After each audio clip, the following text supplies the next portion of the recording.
একদিন মদিনার পবিত্র ভূখণ্ডে সাহাবীগণের এক বিশেষ মজলিস বসেছিল।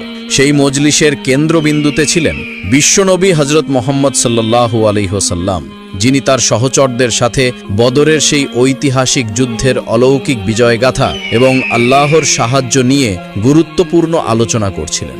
মজলিসে এক গভীর নীরবতা বিরাজ করছিল, যেখানে প্রতিটি হৃদয় আল্লাহর রাসূলের বাণীর দিকে নিবদ্ধ। ঠিক সেই সময় আকাশের মুক্ত প্রান্ত থেকে একটি ক্ষুদ্র উজ্জ্বল দোয়েল পাখি যেন তার জীবনের শেষ সম্বলটুকু দিয়ে উড়ে এসে মজলিসের ঠিক পাশে থাকা এক ছায়াময় গাছের ডালে আশ্রয় নিল। পাখিটির ছোট বুক হাপড়ের মতো ওঠানামা করছিল, তার পালকগুলো ঘেমে ভিজে গিয়েছিল এবং চোখে মুখে ছিল অতীব ভয়, ক্লান্তি ও অসহায়ত্বের ছাপ। তার আসার মুহূর্ত কয়েক সেকেন্ডের মধ্যেই আকাশে চক্রাকারে ঘুরতে থাকা এক বিশালাকায় বাজ পাখি বিদ্যুৎ গতিতে নেমে এসে বিপরীত দিকের একটি দীর্ঘ খেজুর গাছের উঁচু ডালে স্থির হলো। বাজের দৃষ্টি তীক্ষ্ণ, তার ভঙ্গিতে শিকারের দৃঢ় সংকল্প। ভীত সন্ত্রস্ত দোয়েল পাখিটি মাথা তুলে নবুয়তের প্রদীপ্ত শিখা নবীজি এর দিকে তাকালো এবং তার ক্ষুদ্র কণ্ঠে এক করুণ আরতি নিয়ে সালাম জানালো।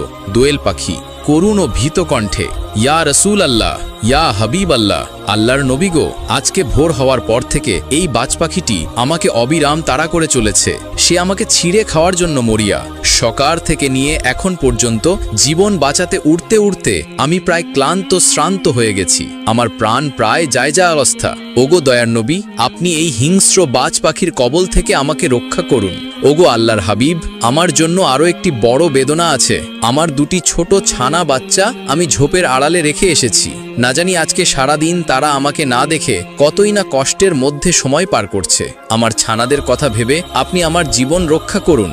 আল্লাহর নবী সাল্লাল্লাহু আলাইহি ওয়াসাল্লাম দোয়েল পাখির সেই করুণ আর্তনাদ অত্যন্ত মনোযোগ ও মমতা সহকারে শুনলেন। তিনি সেই অসহায় প্রাণীটিকে অভয় দিলেন। তার পবিত্র মুখমণ্ডল থেকে যেন শান্তি ও নিরাপত্তার আলো বিচ্ছুরিত হল।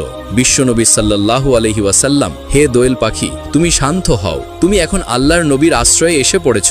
তোমার আর কোনো ভয় নেই। এই মজলিসে থাকার সময় তোমার ওপর কোনো বিপদ আসবে না। অতঃপর বিশ্বনবী সাল্লাল্লাহু আলাইহি সাল্লাম তার দৃষ্টি ফিরিয়ে নিলেন খেজুর গাছের ডালে অপেক্ষমান সেই বিশাল বাজ পাখিটির দিকে। তার কণ্ঠস্বরে ছিল করুণা ও ন্যায়ের দৃঢ়তা। বিশ্বনবী সাল্লাল্লাহু আলাইহি সাল্লাম, হে বাজ পাখি, তুমি কেন আজকে সারাদিন যাবত এই দুর্বল দোয়েল পাখিটিকে তাড়া করে চলেছ? কেন তুমি একে খেয়ে ফেলতে চাও? তখন বাজ পাখিটি নবীজি সাল্লাল্লাহু আলাইহি সাল্লামকে লক্ষ্য করে অত্যন্ত সম্মান ও বেদনার সাথে বলল, ইয়া রাসূল আল্লাহ, ইয়া হাবিব আল্লাহ, আল্লাহর নবী গো, আপনার কাছে বেয়াদবি মাফ চাইব। ওগো আল্লাহর হাবিব, আমার অসহায়ত্বের